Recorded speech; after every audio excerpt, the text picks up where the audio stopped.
Welcome to Mornings with Matt, personal and professional development training that connects the art of acting with critical life skills and self-mastery. Presented by the Deering Acting Studio. Okay, good morning, everybody. Welcome to Mornings with Matt. Today we have Olivia on the show, and she's an actress, and you work in healthcare. Is that right, Olivia? Yes, I do. Tell me about that. What's going on in the healthcare landscape right now? Oh boy. Well, it seemed like for the first part of March, at least for me, where I'm at, it seemed like it was business as usual. Mm-hmm. So I work at Banner University Medical Center in the endoscopy department. So it's basically just a bunch of procedures, like short stay procedures, minimally invasive. And we do about, and I recently started there, so I haven't been there for that long. So for I would say the first couple of weeks I've been there, we usually do around 40 cases a day, and they're usually pretty quick. And then it seemed like the last part of March, it was like, oh God, we don't have any more cases because everyone's sick with Corona. Yeah. And this is something this, and then the coronavirus, this was something that we were kind of joking around about, throughout, I guess, maybe February when we started hearing about it. I kept seeing memes about it, oh, you want some lime with your Corona? Literally, that's what I thought it was. It was something that was happening across the world, in China, whatever, and it wasn't going to touch us. But it did. Yeah. So now we're in the middle of a pandemic, and it seems like a bunch of healthcare systems are just trying to compensate for the losses, and a lot of that is negatively affecting healthcare workers, and it's not fair, to say the least. But we're all just trying to, So is your push through it. Is your office shut down right now? No, it's not, because we do inpatients as well. So have you been busy or just sort of a little light? It seems like it comes in waves. Yeah. We do, we'll have we'll have 7 cases one day, and then we'll have 15 cases another day. And then it'll seem like we're starting out with a small number of cases, and then the GI team will add on as they see. And a lot of it is patients that are already in the hospital. So some of them are very sick, and those procedures can sometimes be lengthy. And then staffing becomes a problem because, we've had to redeploy staff members to other areas where they're needed, because there's other, positions that are needed specifically to take care of the coronavirus patients or the suspected patients. We've had to sector areas of the hospital for those patients. And this is something that's going on across all hospitals too. It's not just where I'm at. So yeah, it seems like we're just kind of improvising. Right. Yeah. Yeah, my dad's in healthcare. He's a doctor, and it's crazy because if you don't know what's going on, it's hard to understand. But basically, when we did a good job here in Arizona of preparing, but there is definitely an aftershock of all that, because basically all the hospitals overstaffed.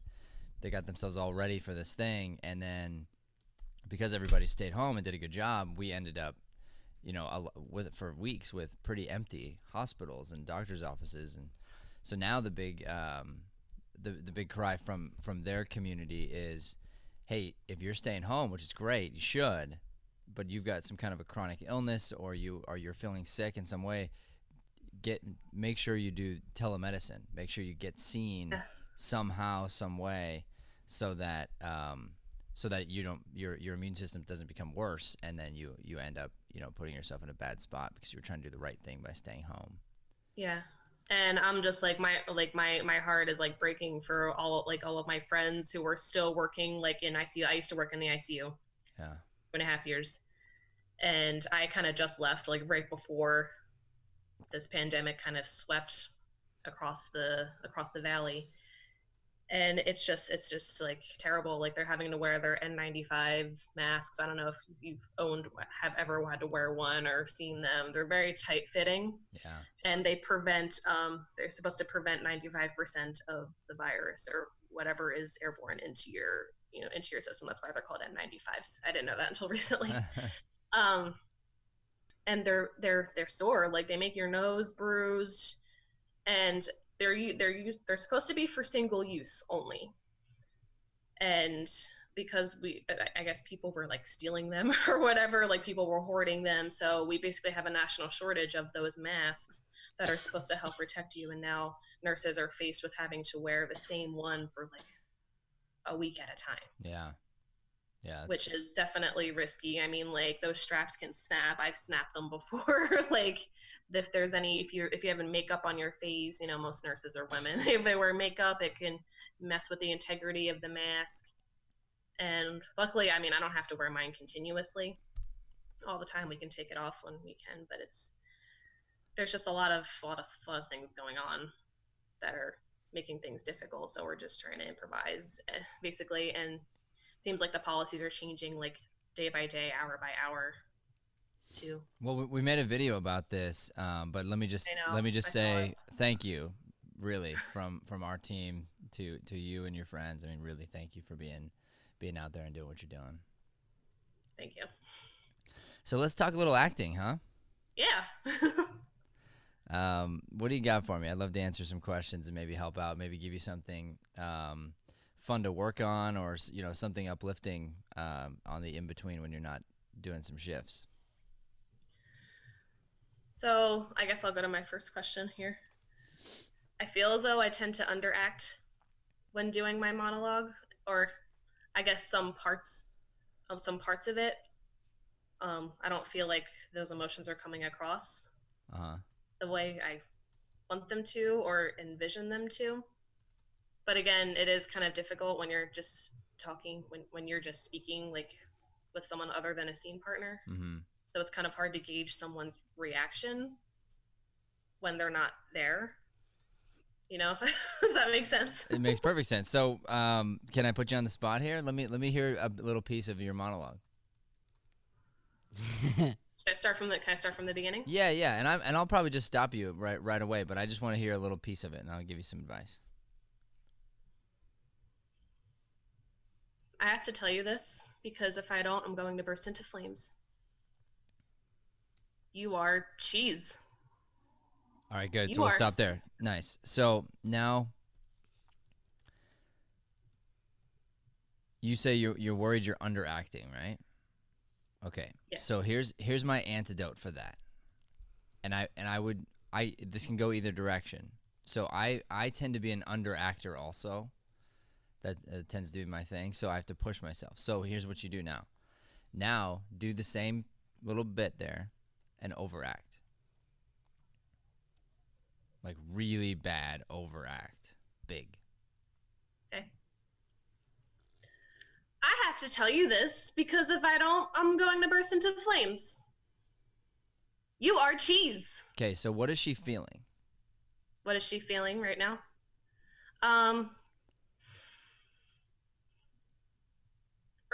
A sense of urgency. Mm-hmm. And anger, hurt? Yeah. Yeah, okay.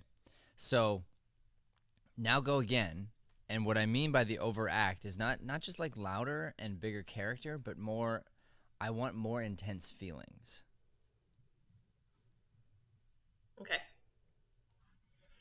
I have to tell you this because if I don't, I'm going to burst into flames. You are cheese. Good. All right, now do it again. And I want the same move, same choices, everything. And this would be a great lesson for anybody watching today. If you leave yourself room in between the words, it gives yourself a chance to bring out your talent. So right now you're saying things a little too quickly, so you don't get a chance to move the notes up and down. So you have to leave space on either side of the word I, and either side of the word have, and to, and to tell. Just a tiny little bit of space, so if you want to move your voice, you can. And remember, we're trying to overact those emotions. We want to push them, so you just keep having fun in that way. I have to tell you this. No, you're not. You're not. The emotions aren't too much. I want them too much. Okay. Not safe. have to tell you this Okay, because good. if Now, I don't, good. Now, listen to this really quick. So you got it right, but I'm not. This is what I mean. I have to tell like that. okay, Let okay. me, Oh, so like my diction. your diction, but it's also, I want you to separate the words. Because if you wanted to say I and then have, you could, but you can't do that if you say I have to tell you something. Because then it's like all the words are one word. Okay. I have to tell you this because if I don't, I'm going to burst into flames. Good. Now you hit the diction. Now I need the very crazy, unbelievably intense, overacted emotion into anger and hurt. Like, make me take my headphones off. Okay. I have to tell you this because if I don't, I'm going to burst into flames. Good. You are okay. Yeah, that's great. So you'll see this little, and everybody gets to see this little transition here. What's interesting is this last take is the best, and there were several different variations in between that I really liked. And it doesn't mean this is the way you do it, but what you're doing is you're exploring. So the question was originally, what do I do if I feel like or if I underact? And the answer, the antidote, is overact. Do the opposite. Find those notes. Find those places where you can pull some magic out and you're like, ooh, I like that better. I would have never done it that way if I didn't explore this overacting side of myself. And if you know something's a weakness of yours, my suggestion also is to go, like, put your pedal to the metal and just don't do the thing you know you always do. So the challenge, if I were you, the challenge I would give myself in the next class setting would be, I'm not going to get critiqued for underacting, or I want to be critiqued for overacting. That's my goal. Okay. And it's like, cool. So if I do that, I win that week, and then I learn whatever I'm supposed to learn that week. That's interesting. I never ever would have thought to like prevent doing the thing that I don't want is to really do the thing that I don't want. Because like I think the reason I tend to underact is because I don't want to overact. I know how bad that can look. Yeah, and it can, and absolutely. And I do not like overacting at all. But here's the thing: we are also entertainers. I mean, it's part of what our job is. So we have to garner the attention. I was just talking to a little girl yesterday. We were working on a Nickelodeon script, and I've coached a few kids who have made it through like Disney and stuff like that, and it's hard because those scripts are really cheesy. They're cheese. Yeah, they are. And but what's interesting is the kids who get the roles, they're really good actors. I mean, really good. And sometimes the shows and the roles make the kids worse.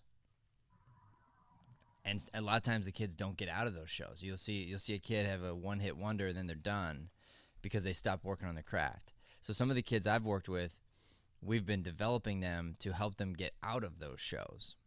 Well, yesterday I'm working with a newer actress, and she's very talented, but she's very grounded, and I had to help her find there is an absolute rhythm and beat to the comedy of Disney and Nickelodeon type scripts, and you have to find a way to be big and grounded, or you miss the music of it.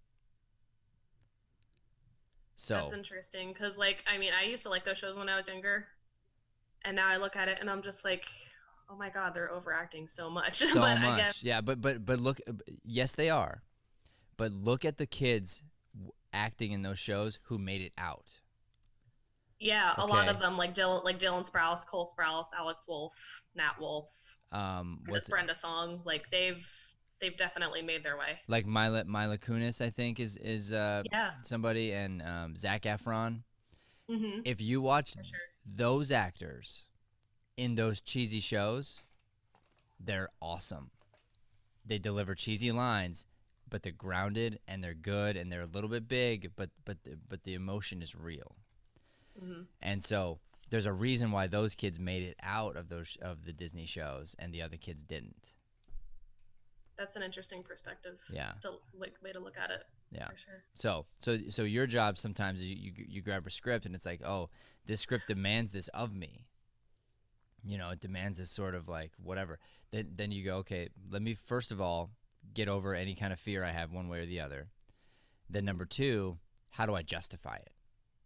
Because you can't just go big, and that might have been part of your problem in the past, is you'd go big for no reason. You wouldn't have enough like substance behind it. So now you have to think to yourself, why are her emotions so big right now? Why is she wearing her emotions on her sleeve? Yeah. Why is she so physical? And then you can develop her sort of sense of craziness a little bit if she has some of that. And we all get crazy, you know? So in this particular moment, if she's, you know, in the middle of a breakup, or she's, you know, someone's hurt her in some way, she could be a little bit in this like crazy mode, and she's just going after somebody in this monologue. So that's your job too, is develop that, the why behind it. So it all comes down to doing the work, basically. Yeah. Yeah. Well, I guess that kind of leads into my next question a little bit. So I watched I think the last show, it was How to Deliver Your Lines Naturally. Mm-hmm. And I guess my question is, how do I deliver my physical movements naturally? Good question. So, physicalization is difficult. Yeah. And so what you have to realize when it comes to physicality is that you need to practice it, and most people don't. And I can tell you that I never did until I took this it's funny, like my teacher's name's Larry Moss, and I've had the privilege of working with him a few times, and so he's usually got something that he stumbles across, sort of like I do when he does a weekend, and all of a sudden he'll be like, you know what, this weekend turns out to be all about physicality. Well, this one time, that's what it was, and I'll just never forget watching it, and just the light bulb went off.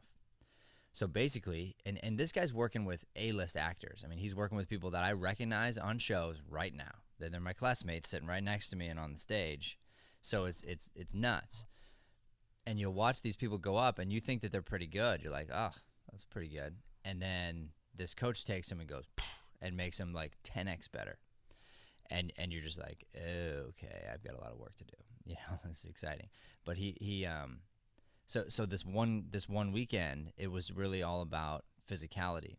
And so I'd watch them go up, they'd be good, and then he would help them figure out how to tap into their creativity physically. And the same lines that were already good were now like fall out of your chair funny, or like make you cry. Like, I mean, they really just takes whatever you're doing and it amplifies it 10x. Now what happens is, just like your lines, if you have memorized your movements, they're going to be fake. So I can't come in with a predetermined, I know exactly what I'm going to do. So here's the work. You have to do 3 to 5 physical type movements for every line. And you run out of stuff very quickly. So then that's where the creativity comes from. That's where you sitting there just really thinking about it. So if you come up with 3 to 5 movements per line, then you're going to have all these options available to you. And then whatever feels natural, you'll do. Okay. So we can go back to your script, actually. We can do another example. Okay. So let's do that first line again. Should I make some room? Yeah, sure. Okay.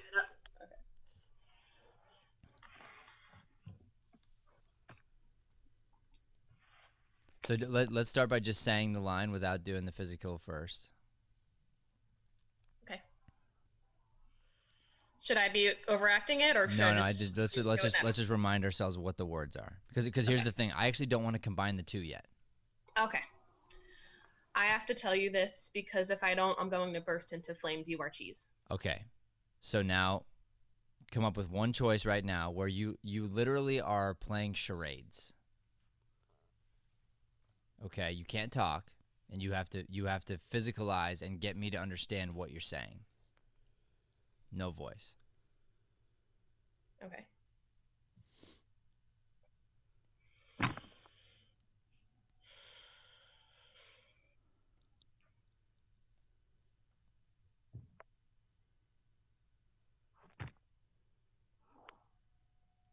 That was it. It was kind of hard to see what I was doing, wasn't it? Yeah.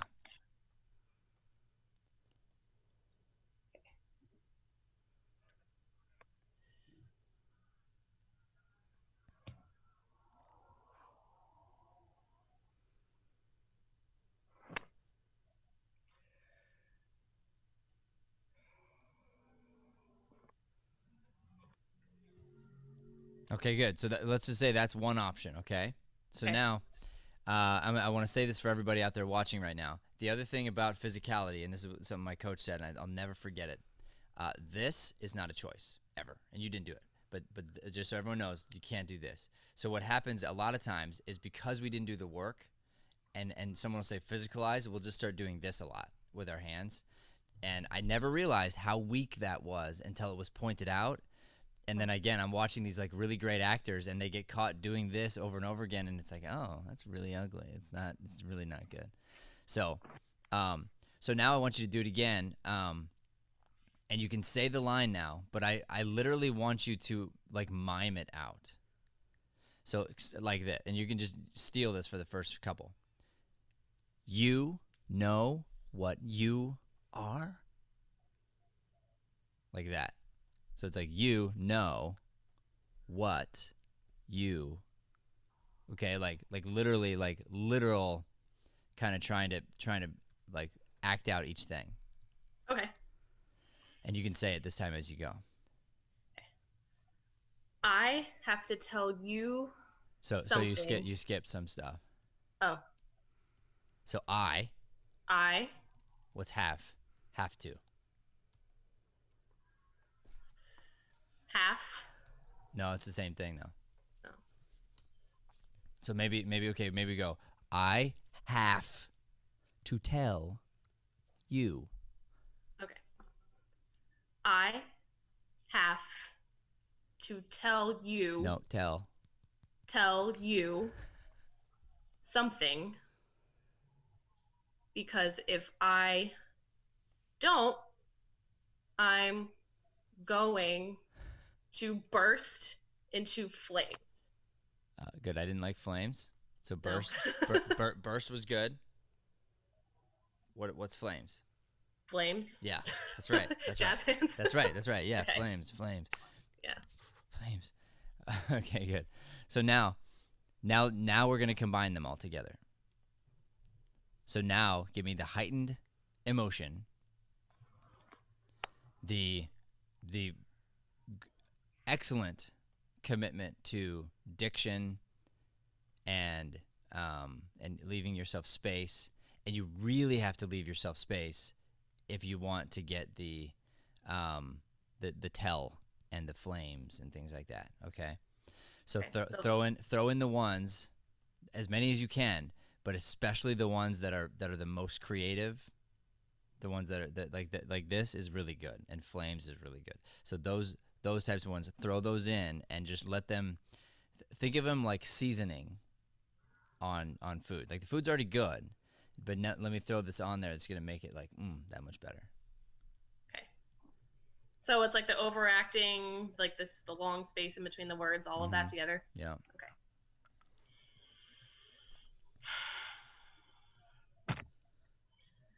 I have to tell you something, because if I don't, I'm going to burst into flames. Good. All right. Now, the emotion was not intense enough. Okay. But let's just stop here. But okay, so that was great. That was really good. And now when you watch this back, and everyone watch this, think about it. Now we have a whole new way, like more work to be done. And this is the work. It's going to take time. But now you have to find a way to do that. Like it took us a minute. Imagine doing 3 options for just that line. And now you can't use flames. You've already used flames. You got to do something else. Yeah. Okay, so what else could work for flames? Okay, cool. Now I go on to my next line. Then I continue to practice. I have to find a way to physicalize creatively each time, and I have to not get caught doing it. I have to find a way to have really good, precise diction and not get caught doing it. I have to find a way to intensify my emotions so that they are very real and visceral and live and not be fake. I have to actually have gone through the process of really developing the emotion and figuring out where the why comes from. But by adding the physicalization and by adding the intensity of the emotions, it's just more entertaining. It's more fun to watch, and it's going to be more fun to perform as well. And there's no reason to be afraid of it. The thing is, it all goes back to choices. So now, the harder work is to go back. And I think you have. Speaking of, we should probably pause here for 1 second. You had a question on crying, didn't you? Yes. Let's talk about that really quick while I'm mid-thought, because it's going to tie in here. So, I mean, I guess it's kind of, I always thought it was like the hallmark of great acting to be able to cry on cue. And I guess I'm just kind of curious as to how you can get to that point. Cause like, I'm not a crier. Like even when I'm really upset, like I don't really cry in public. So how do you, and I don't think it's beneficial to try to put pressure on yourself to cry in a scene if there's no sustenance there, you know? Yeah. So okay. So I have a lot of opinions on this, and they all come from experience. So let me make fun of myself first and foremost when it comes to crying on cue. When I first started acting, I thought the exact same thing as you. It's like, all right, well, that's something you got to do. Let's put that off the checklist. So I remember I was in college and I'm driving home with one of my friends, and he's talking about something, and I just I find a way to make myself cry, you know, and it's like a little random. And he's like, dude, are you okay? And I was like crying. And then he looked at me, and I just wiped my tear and smiled at him. And he was like, dude, you were faking? And I was like, yeah. He's like, whoa, man, you're a good actor. I'm like, yeah, thanks. And I wasn't a good actor. Like, it's not the hallmark of a good actor. It really isn't. So the first and foremost thing is to get that out of your head. So I remember there was a teacher I used to listen to who would say, tears are a dime a dozen. Tears in LA are like, you know, just like a pretty girl. Like, so what? You can cry, so what? So it's really what you get paid for, what the actor gets the Academy Award for, is keeping their chin up and fighting the tear. And what I say keeping your chin up, because when we cry, when we're feeling real emotions, what is our instinct as human beings? Hold them back. Yep. And then when they're coming, then what? Cover them up. Wipe them. Yeah. Cover them up. Put your head down. Right. Turn away. I'm trying not to cover my face because I'm speaking to a healthcare professional, so I know she knows not to do that. But literally, like, you know, you cover your face. You want to not be seen. In the acting profession, while that process is happening to you, you get paid to keep your chin up. You get paid to act from here and let the emotions just come up. So the people who are the best of the best really are what you're noticing and appreciating is them holding on to the tear. And the tear's right on the edge, and then maybe one of them falls or a couple of them fall. And yeah, of course there's moments where you would ugly cry or something if there was a big moment. But essentially that's the truth of that. So it's not really just like crying it means you're better or anything like that. That's not the case. Now, having said that, there are going to be scripts where you have to cry. I mean, 100%, it's in the script. It's like, this is, we joke that this is one of the most dreaded lines as an actor is to be in a scene with someone and have them say to you, why are you crying? Like, oh God, damn it. Right? Because that means that you got to be crying. So there are times you have to do that. Now, first, let's go. So now we've sort of like we've quelled the myth of crying means you're good. Okay. Now we need to also fix our minds on the other side of things, because I, like you, was also somebody who would not have considered myself a crier. I'm just not, it wasn't my go-to. You know, when I get stressed or upset or whatever, I tend to go to anger. I would tend to go to different places, but tears weren't my go-to. Other people I knew, tears were their go-to. And I would think to myself, wow, lucky them, because like that comes naturally to them and it doesn't come naturally to me or whatever, right? Those were lies I was telling myself. So I had to release that too. So I want you to release this idea and stop saying out loud, I'm not a crier. I'm not a person that cries. Because just by saying that out loud, you'll start to believe it. Okay? You have cried in your life, yes. Yes. You are capable of crying, correct? Yes. It just has to be the right circumstances. Yes. That's the truth. So, therefore, you realize, okay, I just have whatever amount of work it takes to create the right circumstances for my instrument to react in that way. And usually, if you really, really believe the scenario you're in where it demands you to cry, you will. Because if you're a sensitive human being, which I believe you are, and most people are, these scripts have been written in such a way that these characters have gone through a lot. And they're up against this moment that is the big moment of their lives, and it's hard. And we would cry, most of us. The problem is we don't actually believe we're there. We don't actually believe we're them and that we have their backstory, and then that's why it doesn't come to us, because we're putting this pressure on us, like an ego thing, instead of trying to tell their story and live in their shoes. But it's impossible to do. It all goes back to the work. It's impossible to do if you haven't really dug in and you don't know that person inside and out. You don't know your lines inside and out. You haven't done all the work attached to that character to be able to let go of everything and just be them, which is what you have to do in order to get to this place. The third thing I have for you is you can do something called priming your instrument.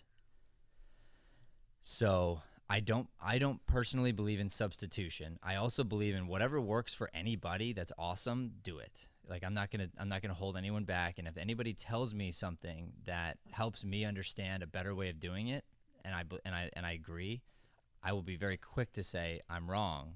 Whatever I was teaching was right then, but now I have a new piece of information. I'm going to teach this now. So I'm not saying I'm right about this. I'm just saying it's my opinion. I personally don't subscribe to substitution method. And what that means is we're in a moment where you and I are in a breakup, let's just say. And I say, hey, by the way, not interested, breaking up with you. And you're supposed to cry in that moment. What I don't believe in is you right in that moment thinking about your dog dying and then using that emotion from your dog dying in order to cry in our scene. Some people do subscribe to that method. The reason I don't like it is because then you've taken your mind away from me, away from the scenario, away from what's supposed to be real and happening. And even if you're having a real emotion that fits the scene, it's taken you, even if for a moment, completely away from me into something that's not even close to what we're talking about. And if I'm really listening as your scene partner, I'm going to see your eyes kind of go into no man's land and then come back, and all of a sudden you've got the right emotion. And if I can see it, the audience can see it. So that's why I don't believe in that. Having said that, what you can do, and this is the priming of the instrument thing, if there is something that helps you that is still kind of raw for you, and every time you think about it, it gets you emotional, you can go there before your scene. So let's say you're going to give a monologue or you're going to do a scene, you're about to step on stage, maybe 10 minutes before you think about that dog. And you think about that moment, and you just sort of let your instrument, I call it priming. So you let a little bit of tears well up in your eyes, and you just allow your body to kind of feel those feels, and then you stop thinking about it, but your body's just recently said yes, said yeah, okay, I can cry, I know how, and then you dive into the circumstance, and if you've done all the work, your instrument is primed. So the tears will come easier, but you're not thinking about dog anymore. Now you're in the scenario that you really believe is true, and when that happens, the same reaction sort of comes up, but you don't have to leave the scene in order to make it happen. Okay, so that's priming the instrument. The very last thing, and this is huge. This is something that I did over in New York, and it literally changed everything for me when it came to emotions. And it goes back to the mindset thing.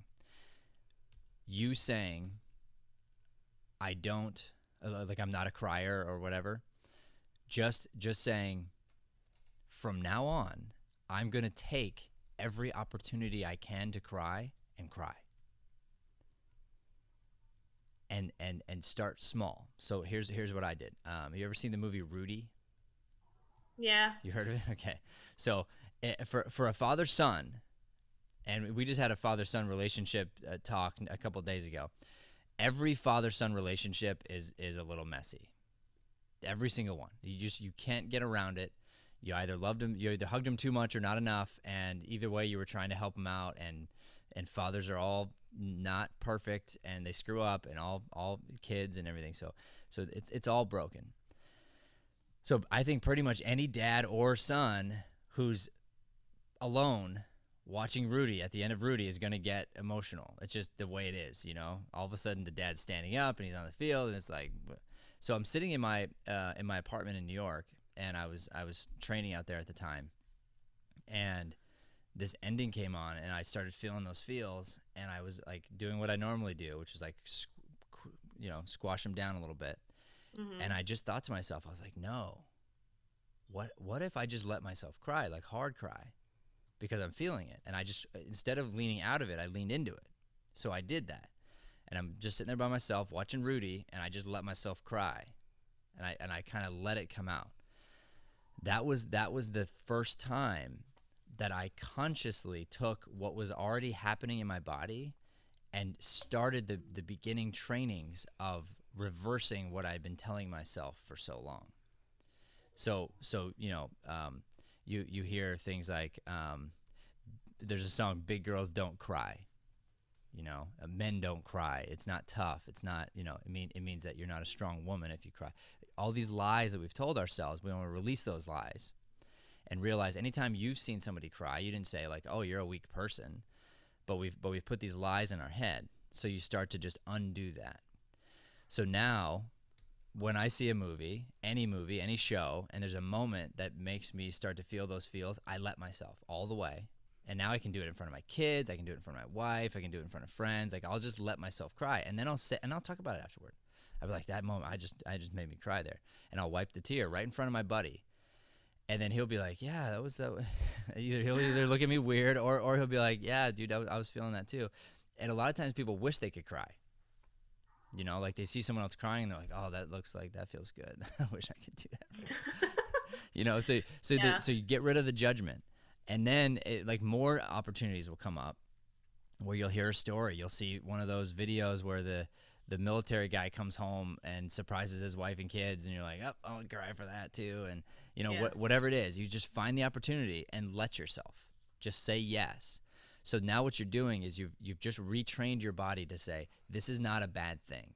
This is not something we're afraid of. This is something that's very natural. And when this comes up, here's what we do. This is what our instrument does, is it says yes to it and you allow it. Because ideally, it's just another note. And that's why I say it's not the hallmark of acting, but it is a piece of acting. Yeah. So it's a tool I want to have, just like any other emotion. I want to be able to get angry. Some people can't get angry. They literally can't. And we have to teach that and have them overcome that thing. Because maybe they were yelled at too much as a kid, or maybe like this or that came up, or they're just too shy. There's something holding them back from being able to get really angry, at least on camera. So we have to do the same type of work to help those people get through that obstacle. There are some people who talk too much, who are too big, who are too like theatrical and this and that. It's because they have different pain that we have to sort of work through and overcome in order for them to be able to do this thing. So the crying is really it all comes back down to, well, work. First of all, it all comes back down to work. So you're going to systematically go after this and realize what it is and what it isn't, be very honest about it, and there is no end process. Like, you can always get better at crying. Because now it's like, once you've primed your instrument, you've done all these things, you're able to do it, you're like, great. Then when you're awesome, someone like me is gonna say this. When you're really awesome, someone like me is gonna go, good. Now lift your chin a little bit. Okay, good. And same emotion, keep going. And you're like, what? Like, how am I supposed to listen to that and do this? Yeah. And I'm thinking to myself, well, here's how, because I simultaneously want to get that emotion that's perfect and get a great angle on your face and get the audience to feel what you're feeling. So there's like this. It's a never-ending process that becomes very exciting, really, and that comes. So now we can wrap this all the way back to all the things you were working on, with the physicality and the emotions and all these things. You start going after them systematically, one at a time, and just start putting them all together. Then you go after one thing at a time. You put them all together, and know that over time, you're just raising your level one by one, and it will all come together eventually. That's wow. That's definitely something to put into perspective for sure. So let's write this down. I want you to write this down. I want everyone to remember this because I kind of went through a little checklist there. I want to make sure we got this. So Okay. for crying, for being able to cry on cue, what are the things we talked about? Number one, it is not the hallmark of acting. It is not something to be like this big old thing that I got to worry about. You don't need to do what I did and sit in the car with your buddy and pretend cry in front of them and try to, that doesn't mean you're a good actor or a bad actor. So you release the pressure, I guess. So number one is going to be release the pressure of crying because it doesn't mean you're a good actor or a bad actor. Okay. Don't substitute on the scene, on the spot. Right. That's right. So first, and then the second thing is no substitution, but you can prime. So number two is prime your instrument with real emotions, real feelings from your life. You can totally do that. You can get yourself in the state of feeling the way you're going to feel. Mm-hmm. So another example of priming, by the way, is something like if I were to if I needed to be extremely worried, okay? So let's say I was in a movie and I'm supposed to run down the hallway and burst into the room and say something like, "Mr. President, the tornado is right around the corner." Something silly, like one of those big lines, right? Yeah. What I would have to do for myself is put myself in a bit of a state of panic. Yeah. Okay. So for you, for priming the instrument for crying, I have to put myself in the state of crying. But if I put myself in the state of panic, so I do that first, and what would I do? I would think about some things. Then I would also probably do a little bit of running, and I would do really short breaths. So I'd be literally anxious. Then I'd walk in kind of out of breath and totally anxious and super panicky, and I would do everything in my power not to be. I would try not to be out of breath. I would try not to be panicky. I would try to be as grounded as I possibly can, because that's what people do in those circumstances. Right. They are panicky. They try not to look panicky, and they try to say, "Mr. President, let me tell you this thing," and they try to cover it up, right? So you're going to put yourself in this state of crying, priming your instrument. Then you're going to walk in trying not to.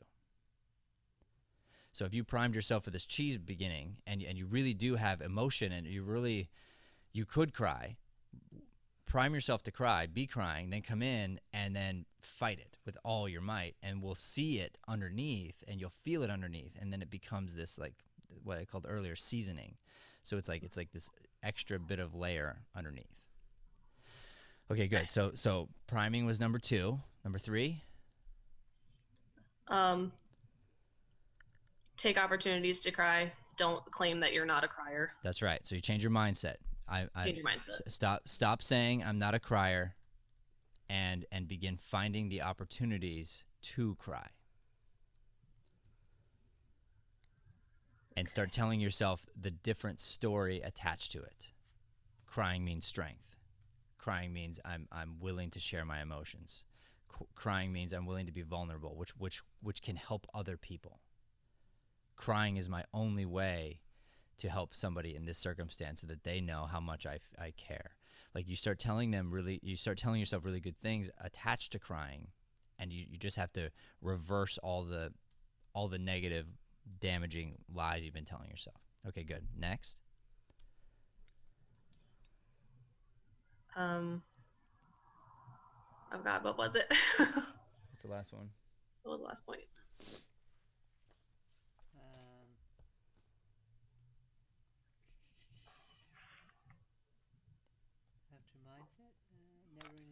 Did change your mindset? You know, well, basically it comes down to doing the work.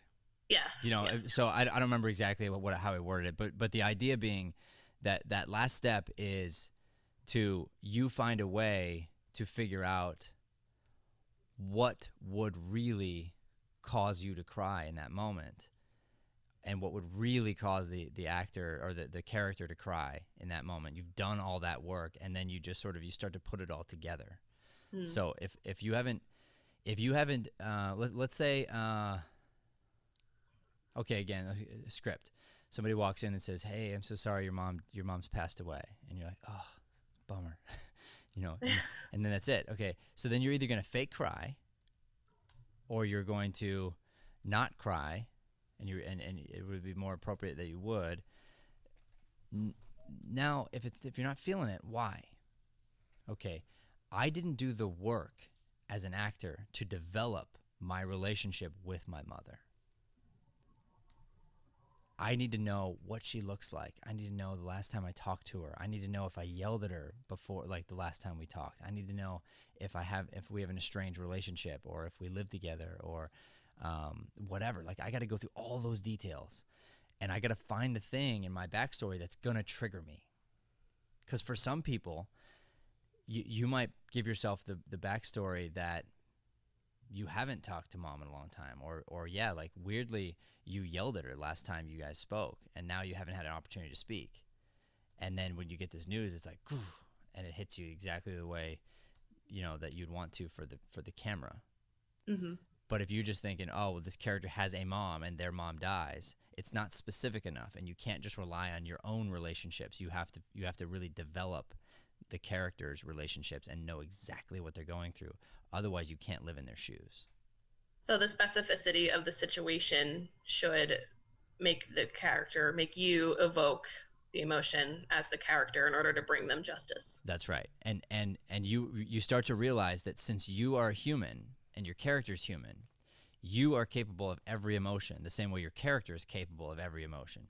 Your character might get to tears faster than you would, or in a different situation than you would in life, but that the only reason is because different things led your character up to where they are now than what led you up to where you are now. So you have to figure out, going back into their backstory, where did they differ from you, so that when this happened to them, they cried. Because if I went through the same thing they went through when they were a kid, then this same scenario for me would make me cry too. Mm-hmm. It's like if you've been traumatized in some way, like really badly traumatized, and then you see something, and let's say you're a kid, or even not, you could see something that triggers that, and you could just like wet your pants. You know, you could just literally just freak out just from seeing something. So is that person bad? Is that person weak? No, like not at all. They were traumatized. So to play the role, I have to go back as an actor, and I got to find what is it that would bring that out of me, that would bring out the complete like loss of limbs. And it all comes back to just like, yeah, very, very specific work. So like from your personal backstory, or something a scenario that you create in your head. Either way. Yeah. So it's gotta. You want everything you create to be able to be backed up by the script. Okay. So a lot of scripts are left vague, and so that's all right. You can make up a lot of things, but you want to, every time you make a choice, go backwards and try to prove yourself wrong. So I'm like, okay, I've decided my character's parents were divorced when she was 8. Okay, cool. Then you reread the script and you see something in there, and you missed it before, but somebody just casually says, yeah, so how are mom and dad? nobody would ever say how are mom and dad to somebody whose parents have been divorced since they were 8. They would say, hey, how's your mom?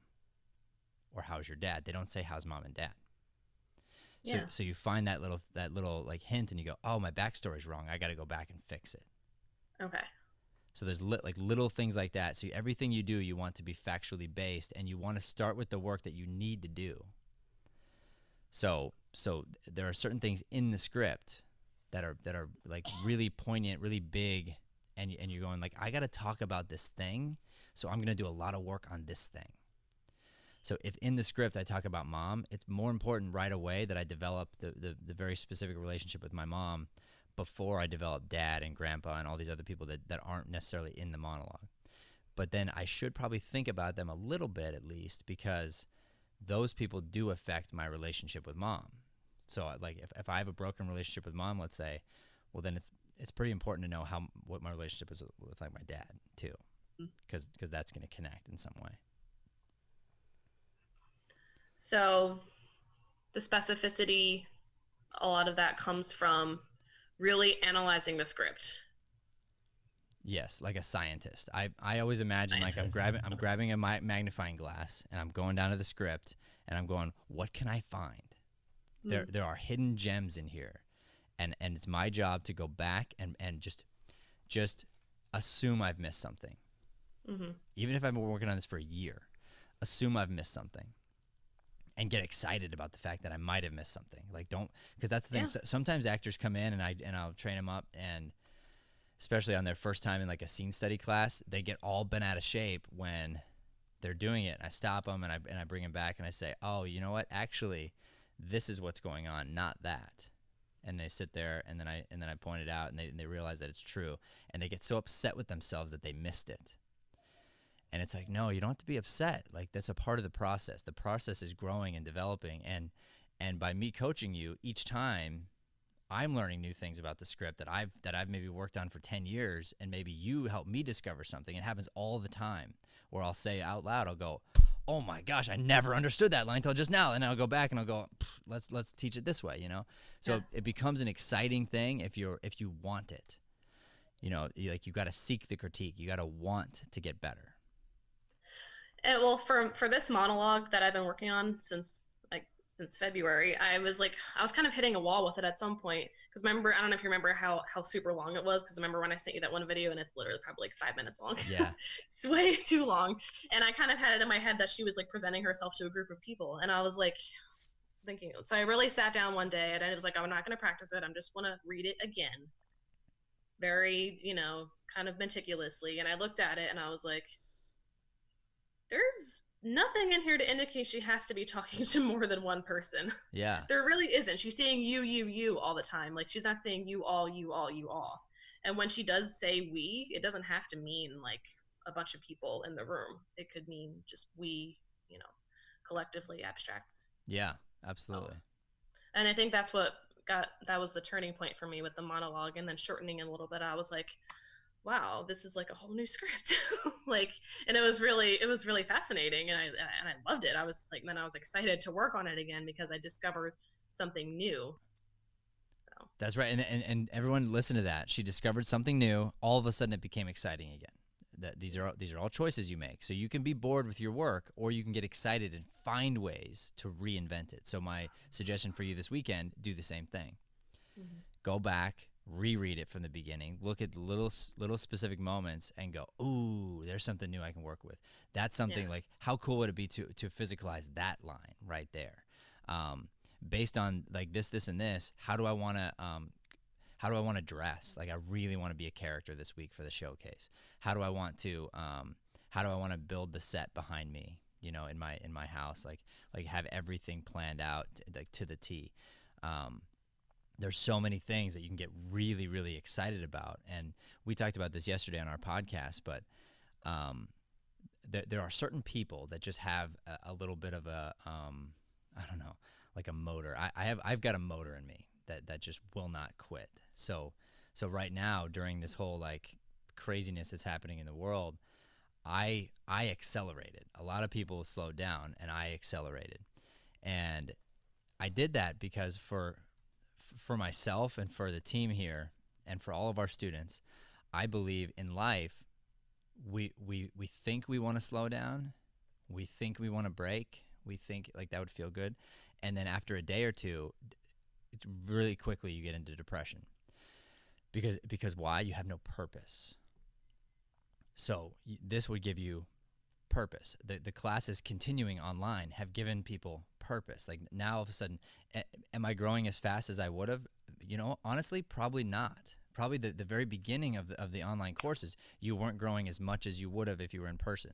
But now that we refined it on our end and figured out new ways of teaching and new ways of like communicating these ideas and new ways of thinking about acting, now I think the people who stuck with it are growing 10x than if you were in person, because you're having to do things and you're getting to do things in new ways that you would have never had to challenge yourself to do before. And so rather than coming in and doing the thing you were already good at, which is sort of like coming in the classroom, you're having to figure out how to creatively set this stuff up at home. Yeah. So yeah, maybe there was a couple weeks where you had to like grind it out a little bit and it was like, at least I'm growing a little bit. Now, literally you're running laps around everybody who stopped. And by the time everyone comes back and the world kind of gets back in shape, you will have accelerated, which is an exciting thing. I think that as long as you want to have that connection, you'll find a way to do it.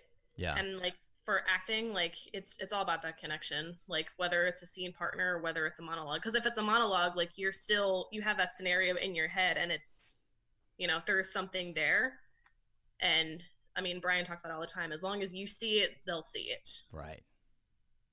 And, you know, I guess with a scene, I guess having like another person, like a partner, it's probably, I don't know if, I guess it's a little easier because like you're kind of like bouncing, you know, reactions off of each other. So, I mean, as long as you have that connection, I think that's really important. Absolutely. To have that and find that truth. Yeah. You know what? That's a whole nother video, Brian. We should write that down.